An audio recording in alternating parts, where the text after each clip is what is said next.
And this is Comrade Ofer Kasif. He is a member of the Communist Party of Israel.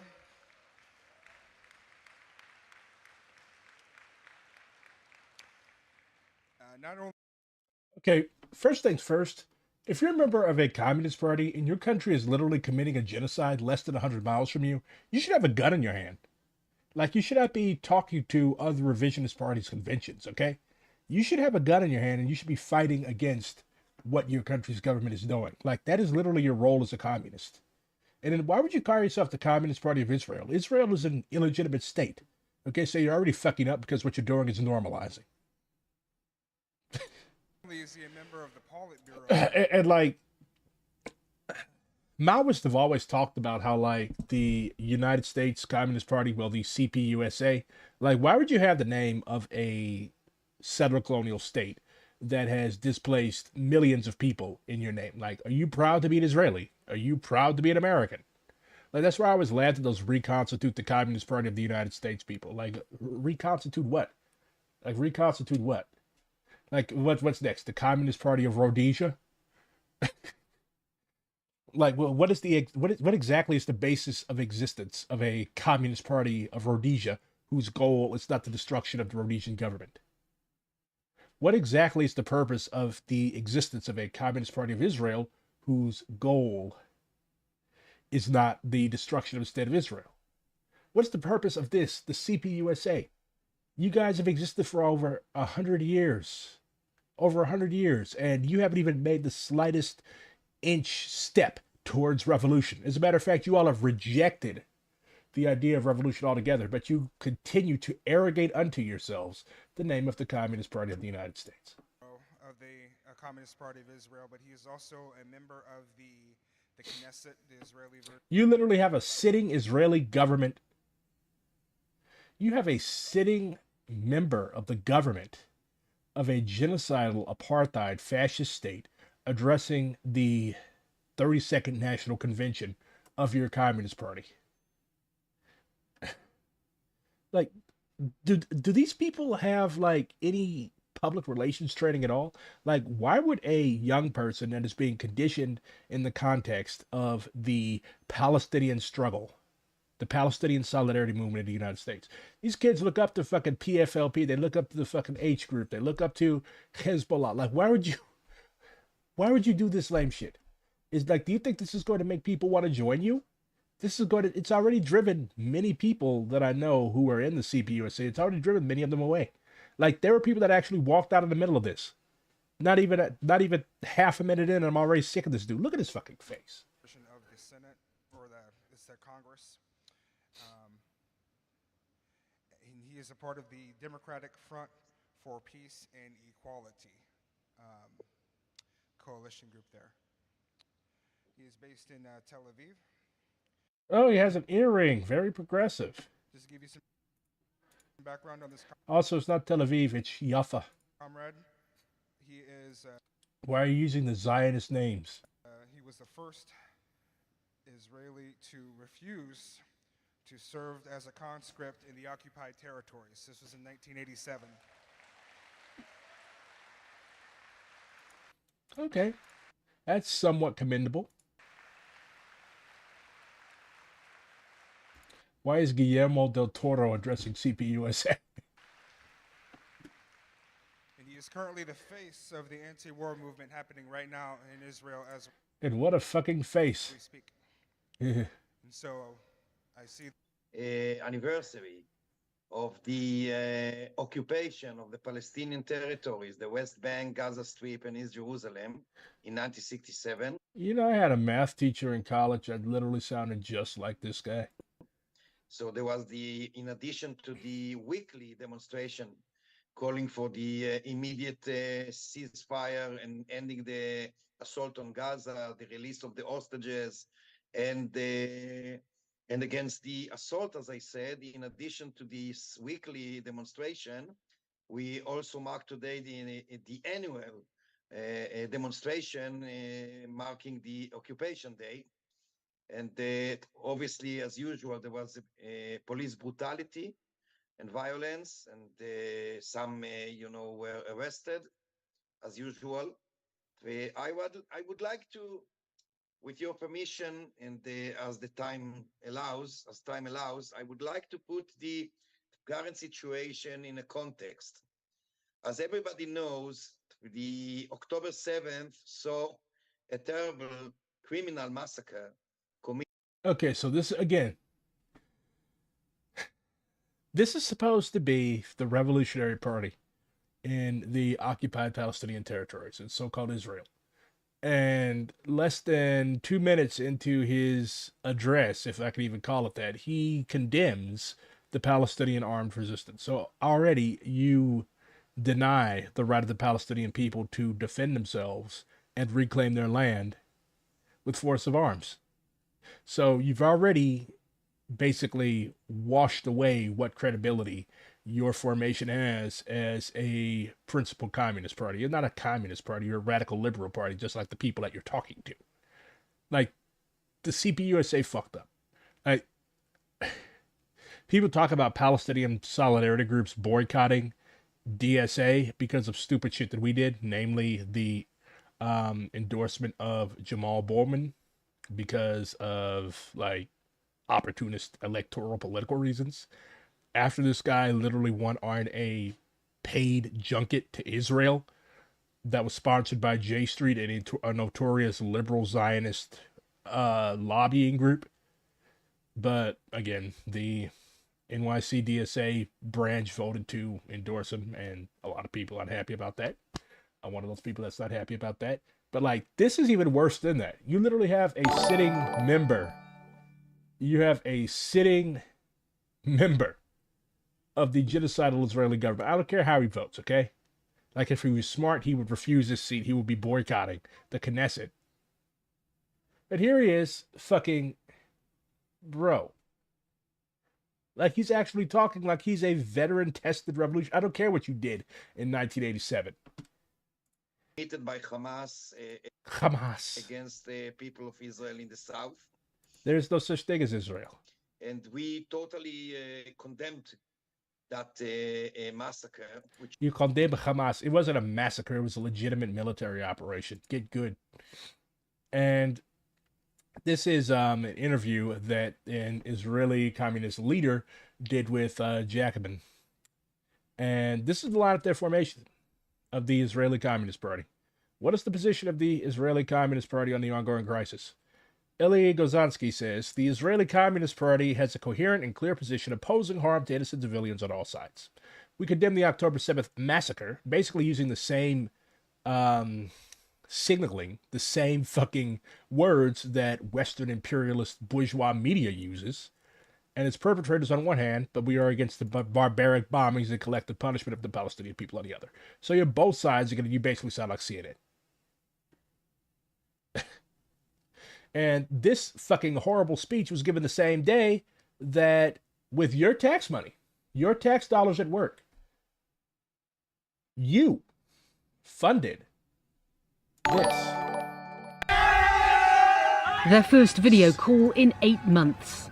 Friends of former... So they released 4 hostages, and they killed almost 200 Palestinians to do so. They killed almost 200 Palestinians to free 4 hostages. Israel's I think they even killed some of the hostages. Hostages being held in Gaza, filmed on the back of a motorbike the evening. And we expect Hamas to release them all. I mean, and if they don't, look at the fucking CNN coverage. Like, there's not a word about the fact that, well, actually there is. Let's see what they say about what happened after this fucking heroic rescue. Gaza for these rescues has been unquestionably high. More than 200 killed, more than 400 injured, according to the enclave's government. Over 200 people killed, over 400 people injured to rescue 4 Israeli hostages. So there's roughly, if I recall correctly, 5,000 people that are 5,000 Palestinians that are being held by Israel. Okay? Basically, Israel has hostages too. It has many, many more hostages than the Palestinian resistance has. So let's see, 5,000. For every hostage that you rescue, if you're a Palestinian resistance operative, you get to take out 31 Israelis. Let's see, 5,000. So that, like, at this proportion, that would entail the rescue of the 5,000, say, hostages held by Israel. The Palestinian resistance would be right to kill 155,000 Israelis, based on what happened today. Nidal Abdo, who was shopping in Nuseirat on Saturday when he described a crazy bombardment hitting. It was something we never witnessed before. Keep in mind, these people have lived through hell for months and years. It was something we never witnessed before. Maybe 150 rockets fell in less than 10 minutes while we were running away. More fell on the market. There are children torn apart and scattered in the streets. They wiped out Nuseirat. It is hell on earth. Another local, Abu Abdallah, said the strike hit while people were sleeping, adding, dogs were eating people's remains. We pulled out 6 martyrs, all torn up children and women. We risked their lives to get to the hospital. Okay, say I'm being held hostage somewhere, right? If I'm being held hostage somewhere and I was freed, would I be happy that I was freed? Yeah. But when I found out that, like, little kids were having their intestines eaten by dogs on my behalf, you dropped 150 rockets on a civilian area in less than 10 minutes, I would spend the rest of my life feeling like absolute total shit.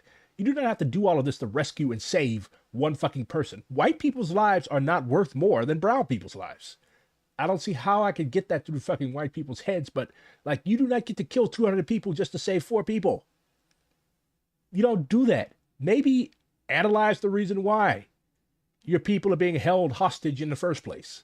Maybe release all of the Palestinian prisoners that you have held. Like, do you know that Israel could literally just snatch you off the fucking streets of Gaza or the West Bank? Or shit, they even arrest their own Palestinian citizens for no reason. It's a literal total police surveillance state there. Like, they literally beat the shit out of a journalist. You had a mob of settlers. This was like some Jim Crow South shit. A mob of settlers beating the fuck out of a journalist. Like, this is literal surveillance state. It's like Mississippi in 1962. Like, people would literally follow you around. If you were from out of town, they would literally follow you around. And if they thought that you were a N-word lover, they would beat the fuck out of you. At the very least. At the very worst, they would take you out to the swamp and make you disappear. But that's how Israel is. Aye. Hamas said the rescue would not change Israel's strategic failure in the Gaza Strip, as the group still holds a large number of other hostages after 8 months of fighting. I wonder how many more of the hostages Israel killed. Probably all of them, to be honest. The group's leader, Ismail Haniyeh, said, our people will not surrender, and the resistance will continue to defend our rights in the face of this criminal enemy. Abu Abeda, the spokesman for the group's armed wing, the Al-Qassam Brigades, also claimed some hostages had been killed during the rescue mission, but provided no proof and did not elaborate on the identities of those who had purportedly died. In a post on Telegram, he said the rescue raid posed a great danger to the remaining hostages and will have a devastating impact on their conditions and lives. All hostages that have been killed by Israel. 0 have been killed by the resistance. 0 have been killed by the resistance. Like, if this was any other fucking army, if this was the Israeli army, they'd have executed all the fucking hostages by now. Seriously. And this is only the 3rd such successful operation. They're fighting this whole fucking war under the pretext of liberating the hostages, and they've only been able to do this successfully 3 times. They have killed more hostages than they freed. But such is life, such is Zionism, such is Israel. So millions of There was a huge march in Washington, D.C., the Red Line March. I know quite a few people who went. dollars of bombs But they surrounded the White House with a giant line of red tape because America has crossed every red line that it set. of 2,000-pound bombs, bunker buster bombs to Israel since then. So Biden is lying, and people here have gathered to call it. Yes, they did use do you remember that humanitarian aid pier that broke off and they repaired? Yeah, they literally used that. They used American military resources because the whole thing was underwritten by the Pentagon. They used American military resources to bomb and kill 200 Palestinian civilians. And several Palestinian journalists, Bissan among them, has said that there have been U.S. troops actually fighting on the ground and throwing down with the Israelis.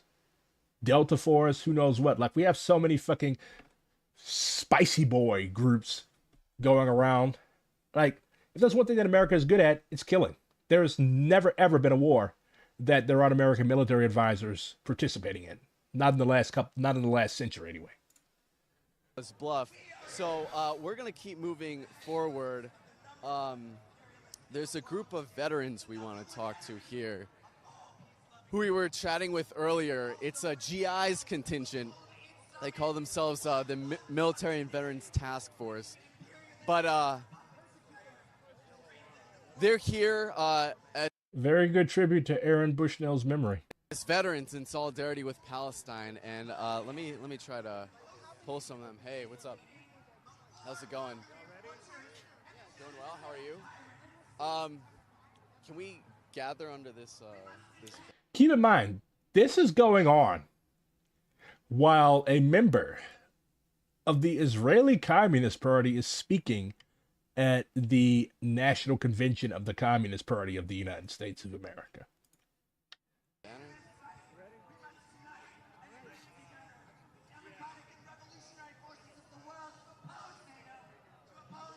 So, how's it going? Good, how are you? Doing well. So, tell us about this formation you have going. So this is the GIs and Veterans Task Force. It's a military and veterans task force of the PSL. And It's good to have this. DSA should do something like this. we're gathered here because we refuse to be complicit with genocide. And you're all veterans. Yes, I actually am still in the military. What branch? I'm in the Army National Guard. And how about you? I was in the United States Air Force during the so-called War on Terror. I was in the Army. I was in the Air Force for 6 years. I was in the Army. And what brings you out here today? Why do you think it's important to be out here as veterans in support of Palestine? Well, I mean, we're part of, the military-industrial complex. Like, we are literally the people that they would send out to die for this, this conflict, and all the, the friction that's happening in the Middle East right now. Eventually, the U.S. is going to get involved, and, The U.S. is already involved. It literally allowed the Israelis to stage this massacre from the pier that was supposed to be releasing only humanitarian aid. That is a war crime, by the way. Like, they literally used humanitarian vehicles that were supposedly carrying humanitarian aid to hide the Zionist troops that carried out this massacre. we all were kind of seduced by the system and given this idea of, free education and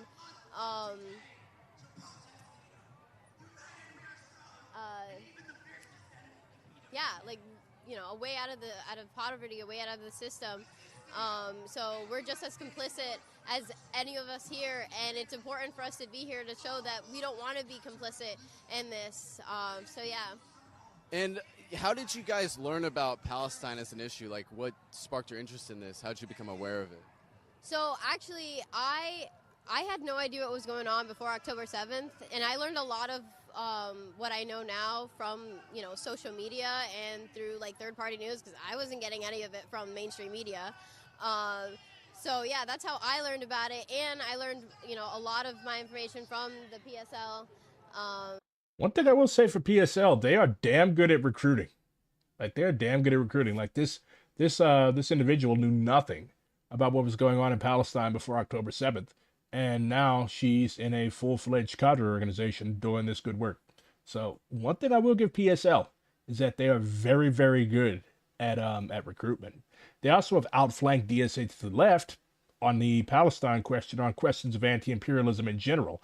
But thankfully, we have an international committee that is stepping up its work in that regard. Plus, we have a left-wing NPC. Plus, we have a lot of people who have lost their patience with Zionist bullshit, and there's an increasing clamor to actually solidify their position. And yeah, just everything circulating through the internet. I guess, what was it like for you all as veterans, sort of waking up to, the workings of the imperialist system, or, the true nature of the U.S. military? Because, they say, oh, well, the military fights for freedom, they fight for democracy. How did you sort of begin to question that? Well, honestly, really, when I would watch the videos of, the genocide in Palestine, it's really different from what they teach us, like, in the military. Like, they teach us that these people are our enemy. Like, we have anti-terrorism briefs every year, and the pictures and the motifs are all, you know, Arabic people, all Middle Easterners, you know, and it just doesn't match up. You know, they're telling us that these people are our enemy and that they're dangerous and they hate us, but then you see the videos of, like, babies and children and, like, you know, people that haven't even, like, fully gone through puberty yet, you know, Yeah. And, like, seeing stuff like that is important. And breaking the brainwashing and the conditioning that these people have gone through is extremely important, because a lot of these people don't know. A lot of them don't know. Let's see how people have reacted to the fact that the CPUSA decided to host the fucking Israeli Communist Party. My buddy James Ray, who was in D.C. today, says that there has never been a left in Israel. Read what Mordin Barghouti has to say. You know, I love how Rifat is, like, he's still with us. He's always coming up. His words are always relevant. Mordin Barghouti says, a killer can strangle you with the silk scarf or can smash your head in with an axe. In both cases, you are dead. Rafat says that there has never been a left in Israel. And after 2 minutes of listening to that fucking dude whose name I've already forgotten, like, yeah, he's right. Like, how the fuck are you supposed to be the Communist Party of Israel and you, like, okay, we condemn Hamas's brutal assault? Like, this is why the CPUSA hosted them, because they're fucking twins. Like, if there was an anti-colonial revolution that toppled the U.S., the CPUSA would call it barbaric and would label it adventurist. Let's see what else. Jamiria Juche says that I don't ever like to badmouth organizations. You should. Like, there are a lot of organizations that need to be badmouthed. As Gordon Gekko would say, why are you wrecking our 5-person Communist Party? Because it's wreckable, all right? The CPUSA, down with it. That's good. I'm going to retweet that. The kind Vladimir Ilyich would have shot everybody here. I did not expect CPUSA's convention to be this decisively treacherous. If you knew the first thing about the CPUSA, buddy, like, you could probably figure it out. While unity struggle unity, I'm actually going to be talking to Burger Stalinist, one of the comrades who was essentially putting unity struggle unity together, a Marxist-Leninist Mao Zedong thought. Jesus, that's a mouthful. That's why you should be an MLM, because saying Marxism, Leninism, Mao Zedong thought is a mouthful. Whereas saying MLM, everybody knows what you mean. You can mean men-loving men. You could be a member of a multi-level marketing scheme. You could be a Marxist-Leninist Maoist. Or you could be all three. So while USU was calling for comparatively modest motions being treated like they're trying to destroy the party, they basically, like, tabled a lot of shit, and they wouldn't allow full discussion. Like, why are you paying your dues to these wannabe tin-pot dictators? That's fucking crazy. Like, you should not be in a position or in a party that treats you like that. That is atrocious. Like, these people work for you. They would not exist without your dues money. Quit. Just leave this fucking organization full of fucking crooks. Because that's essentially what they are. CPUSA was planning to nuke itself by exposing its settler colonial heart to the open air. This tells you all you need to know about how unserious and unprincipled CPUSA is as an organization. Settlers forward together. Oh, hello, Burger Stalinist. I look forward to talking with you on Tuesday. This is an actual CPUSA member. Several of us walked out at the start of this offensive speech. I understand the importance of fraternal relationships. Why are you on a fraternal relationship with the fucking Zionist Communist Party? But this invitation was so unnecessary. Packwatch, rest in piss, bozo, you won't be missed. Irredeemable, and all you CPUSA DNC freaks defend this shit. Either gut and reconstitute this capitulating party, or leave it for good. Have a goddamn spine. Atrocious. Hey, Harry Haywood, you should definitely read this. Black Bolshevik, autobiography of an Afro-American communist. He also left the Communist Party because of a disagreement over chauvinism. KKK PUSSA. Such a heartwarming display of solidarity between two settler communist parties. He's the face of the anti-war movement. That's why he condemns, first and foremost, the resistance, and then second, the overreaction by the occupation of which he is a proud member. This guy is literally sitting in the Israeli parliament, the Knesset. Invited the Communist Party of Israel to speak at their convention. Critical support behind Biden to defeat Trumpism. Screened all resolutions, restricted debate, and suppressed dissent. It's so funny how CPUSA's politics really haven't changed since World War II. A living relic of the past. CPUSA is deeply unserious and just full of feds. I wouldn't call them full of feds. I would call them full of idiots.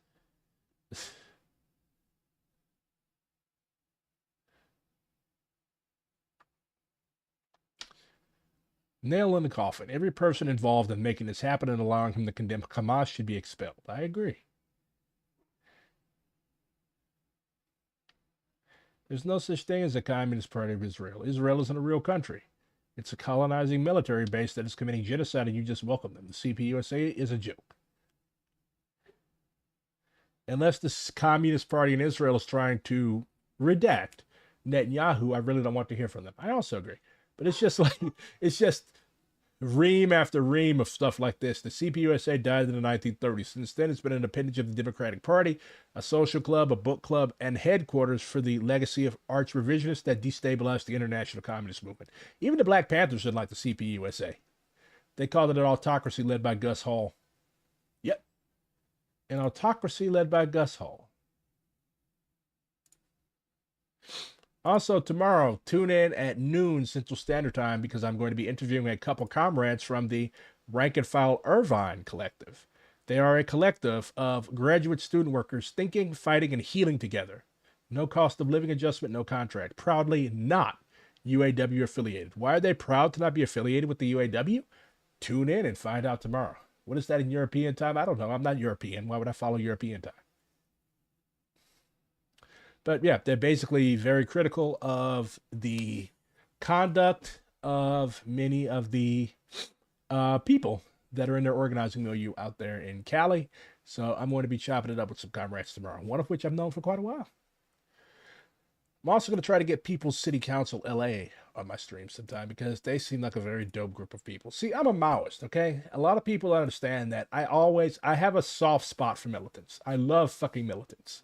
Anybody that rebels against established authority, labor union aristocrats, and social democrats and other types of liberals, they have a soft spot in my heart, and I want your line to succeed. So, I definitely look forward to talking to these comrades. But tune in tomorrow at noon Central Standard Time. And let's wrap up with this. Can anyone assign a white identity truly prove a communist? It depends. Like, are you willing to sacrifice? Are you willing to be considered a race traitor? Are you willing to be, like, go through a lot of shit? Like, do you all realize that white people, white racists, generally despise white leftists more than they despise me? More than despise black and brown people? Like, we're fucked up in this country, okay? Like, we're supposed to be radicals and militants. Y'all are not. So being a real communist as a white person means that you are going to go through like some pretty gross shit. Look at what they did to John Brown. So if you're not willing to suffer John Brown's consequences, I don't think that you'll make a good communist. If you had a nickel for every half an hour BRG stream. Look, my stamina is not what it used to be. I'm almost 30 years old. Plus, I do these things right when I get off from work. My daytime ones are usually longer because I've got a lot more time to kill. But, peace.